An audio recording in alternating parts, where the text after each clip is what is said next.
The Biden whistleblowers reveal themselves in Congress and to America. And we are going to hit the highlights on some of the opening statements from the people who've been most at the helm in this entire investigation. We'll see what Representative James Comer had to say, along with Jason Smith, the definite accountant of the group, along with Jim Jordan. And they're telling us that there is a massive web, a giant cabal of Biden criminality, lots of people involved, and it was many layers deep. 20 shell companies, but more than that, $8 million in tax problems at the low end. We're going to hear numbers like 17 million and above. And we don't really know the extent of this because many of these entities and these companies and these bank accounts are housed in foreign countries, and they're difficult to investigate from within the United States with the limited power of Congress or even the DOJ. The Bidens were embedded with multiple assets around the world, and now we're getting to the bottom of it. Representative James Comer started off the hearing from the Oversight and Accountability Committee chairman's chair. It's Comer giving us some details about the Biden crime family. Since assuming our Republican majority in January, the House Oversight Committee has made historically fast progress in our investigation into the Biden family's influence peddling schemes. In just 6 months, we have obtained thousands of pages of financial records. This includes bank records for Biden family associates and suspicious activity reports generated by the Bidens and their associates' high-dollar or foreign business transactions. What these records reveal is astonishing. The Bidens created over 20 shell companies, most of which were created when Joe Biden was vice president. There you go. Bank records so far show the Biden family, their business associates, and their companies received over $10 million from foreign nationals and related companies. A lot of this money poured in while Joe Biden was vice president. Despite creating many companies after vice president took office, the Biden family used associates companies to receive millions of dollars from foreign companies in China, Ukraine, and Romania. After foreign companies sent money to business associates companies, the Bidens then received incremental payments over time to various different bank accounts. These complicated financial transactions were used deliberately to conceal the source of funds and total amounts. No normal business operates like this. What were the Bidens selling? Nothing but influence and access to the Biden network. This is an influence peddling scheme to enrich the Bidens. We need to know whether Joe Biden is compromised by these schemes and if our national security is threatened. During our investigation, our committee became aware through whistleblower disclosures provided to Senator Chuck Grassley that the FBI had an unclassified record that details an extortion and bribery scheme involving then Vice President Biden and a Burisma executive. This record was generated by a trusted confidential human source that the FBI has used for over a decade. It memorializes the source's conversations with the Burisma executive who claimed that he paid Joe Biden $5 million in exchange for certain actions. The Burisma executive told the confidential human source that he didn't pay the, quote, big guy, end quote, directly, but that he used so many bank accounts that it would take 10 years to unravel.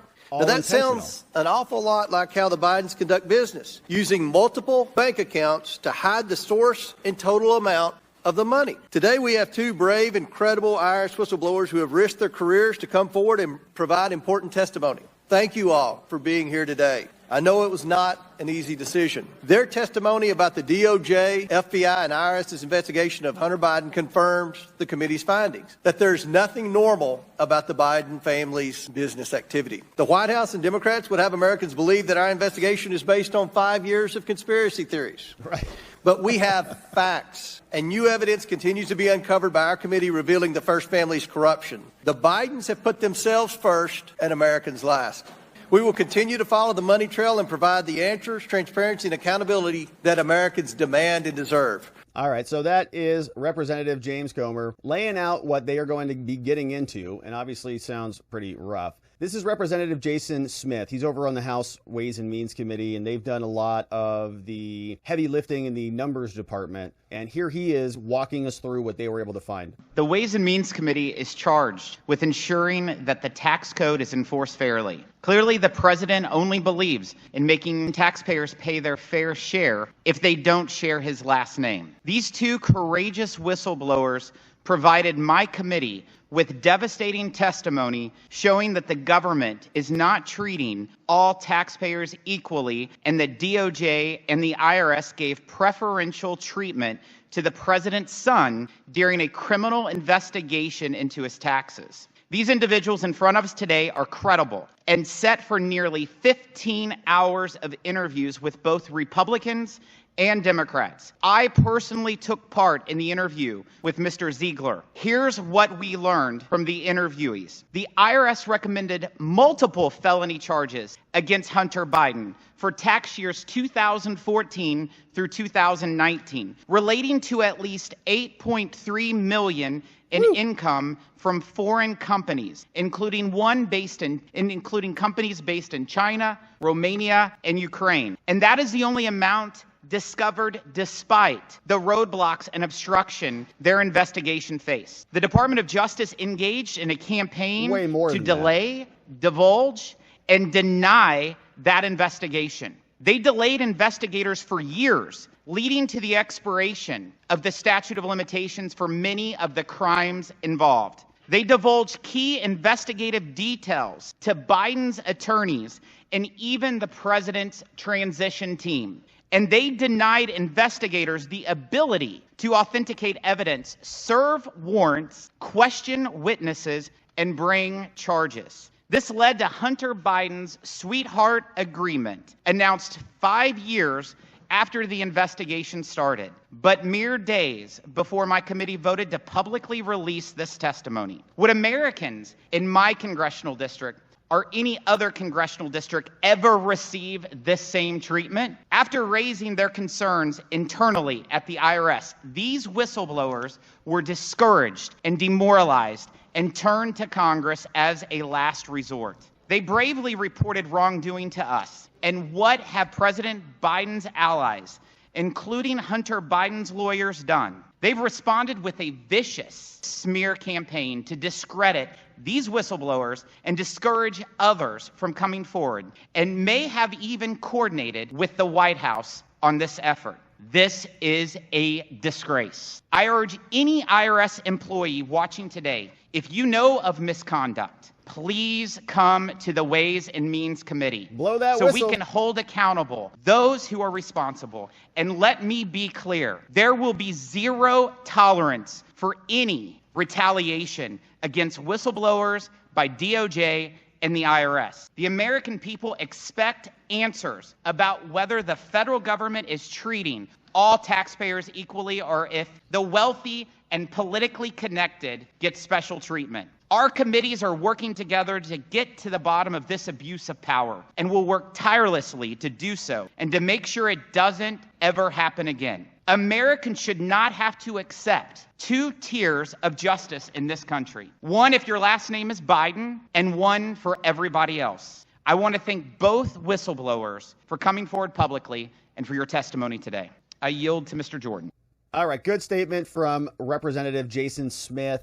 And we're hearing talk about charges all the way going back to the dates of 2014 and after that. And we start hearing about the statute of limitations and the expiration of the time in which you're allowed to bring charges. You know, the law says that we can't delay the bringing of charges. We have to bring them quickly. Otherwise, evidence might dissipate or witness memory might evaporate. You might lose the physical evidence, the drugs might disappear, or something might get tainted or spoil, or something, it just goes bad. So you want to bring these things quickly. Now, if they knew that these charges were ready to go in April of 2020, they could have brought the charges, but as we saw in prior videos, their strategy was to delay when they knew that it was coming around in April to get it into election season of 2020 so that they can then justify not doing anything again until after the election. So once we're after the election, then they take over the DOJ, then they kick the can down the road for another several years. We're now in 2023, man. So charges that were ripe and ready to go in 2020, which would have covered 2014, we're now 3 years later. So those expired. And that's all by design. That's the point of delaying this. And Jason Smith is calling that out. Now, We're going to talk about the credibility of these witnesses. But one thing is consistent here. They have been consistent. Representative Jim Jordan is pointing this out, and he says, look, the government has been changing their story. These guys have been consistent. We've got emails. We've got corroboration where Gary Shapley was confirming in his emails in writing, saying, this is a weird meeting, just sending you a confirmation email, letting you know that this is what my interpretation was. Let me know if you object to this. No objections back, meaning your confirmation is accurate. Thumbs up. But whose story changes? The whistleblowers stayed the same. They've been very consistent. Merrick Garland, David Weiss, the U.S. Attorney's Office, not so much. You know whose story hasn't changed? These two guys. Their testimony has been consistent. Throughout, their testimony has been the same. And guess what? 2 days ago, an FBI agent confirmed their testimony. Who are you going to believe? The Justice Department can't get their story straight, changed 3 times in 33 days, or these two guys? The Justice Department that was found to censor Americans just 2 weeks ago from the federal court in Louisiana. The Justice Department that said moms and dads are terrorists. The Justice Department that said if you're a pro-life Catholic, you're an extremist. The Justice Department that can't get his story straight are these two guys. 10 years, over a decade of experience for each of them. The go-to guys in international tax evasion cases. The A-team when it comes to investigating these matters. All over the world they've done this. And who've been consistent throughout. I think I'll believe these guys. I think they're the ones telling the truth. And that is fundamentally what this comes down to. So God bless you guys for the work you've done, the courage you have, and for being here today, stepping forward because you care about equal treatment under the law. That's what's at stake, plain and simple. Amen to that. So those two guys are in front of Congress in the lion's den. We know the Democrats don't play around. This is blood sport to them. They don't care about the truth. They care about electoral victory. These two guys are standing in the way. And so 20 shell companies at the start, 8 million and counting as the Biden crime family carries on.